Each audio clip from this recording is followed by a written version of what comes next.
la grille tarifaire, voilà. À présent, vous êtes quand même demandé, vous prenez les transports en commun. Vous êtes satisfait actuellement? Bon, moi je pense que c'est une très belle décision de la part de notre gouverneur des provinces, mais une décision qui soulève aussi trop de frustration pour mieux le dire. Trop de frustration? Voilà.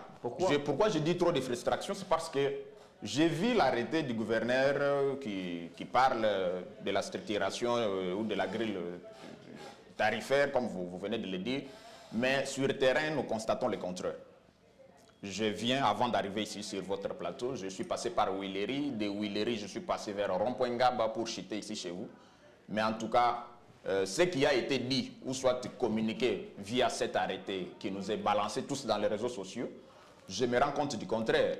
Parce que l'arrêté est entré en vigueur? Mais l'arrêté devrait entrer en vigueur dès la date de sa signature. Le gouverneur a déjà signé et l'arrêté est désormais en vigueur. Mais on a remarqué presque partout là, dans les taxibus, personne n'a affiché les prix. Et les prix sont toujours forfaitaires.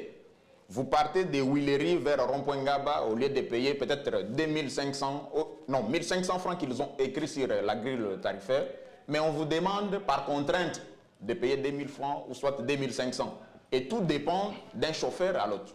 Voilà au niveau où ça pose un peu de frustration. Qui doit s'impliquer normalement? Alors, normalement, ce que je devrais dire, c'est que les gouverneurs ont mieux songé pour revoir les prix. Mais moi, je comprends juste que nous sommes dans la politique du copier-coller. Okay. Cette grille tarifaire ne date pas d'aujourd'hui. Si je vais bien voir, vous ne verrez que les mêmes prix qui ont été lancés autrefois. Je dirais depuis 2012. Pendant que l'on payait les carburants, je ne sais pas quel prix. Et aujourd'hui, à combien coûte un litre de carburant? L'hôtel de ville même qui a signé cet arrêté, à combien de bis en commun ici sur place dans la ville de Kinshasa? C'est aussi une question.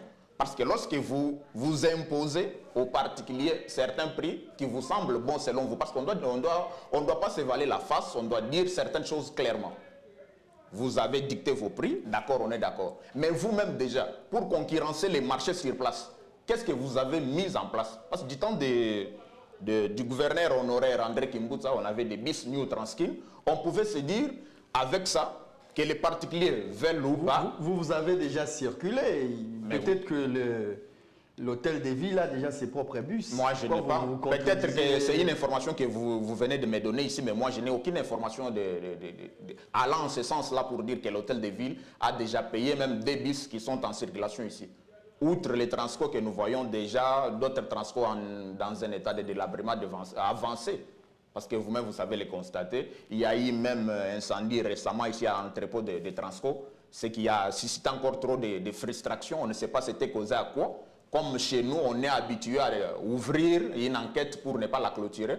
On ne sait pas où en sommes-nous avec cette enquête-là pour découvrir les vraies causes qui ont conduit jusqu'à cet incendie-là. Vous pensez que la sortie de la grille tarifaire aura un impact sur la vie quotidienne des Quinois et Quinoises? Merci beaucoup. Moi, je pense que cette grille tarifaire n'aura d'impact que si les gouverneurs des provinces, Daniel Bumba, mettaient dans sa tête que rien de ce qui est grand n'a jamais été l'œuvre d'une seule personne. Il doit d'office convoquer son conseil de sécurité. Il doit associer la police, il doit associer l'ANR et certains services. Peut-être qu'il a des inspecteurs aussi au niveau du gouvernorat ou soit de l'hôtel de ville, là où il est.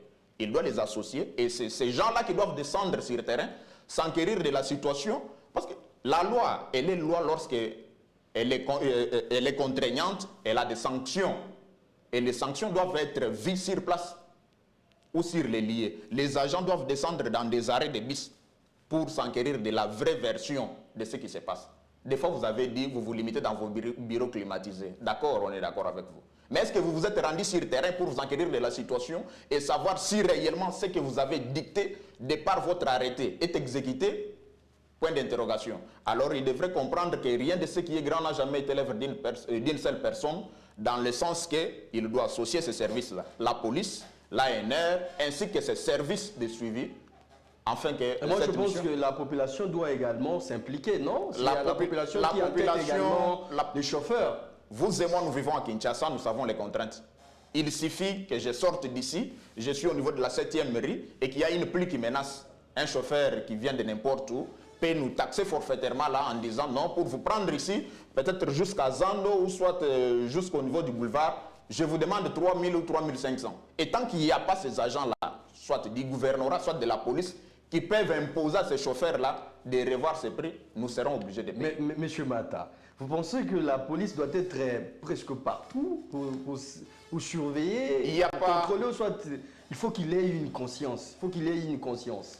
La prise de conscience, oui. Mais moi, je pense qu'avec les Quinois, nous sommes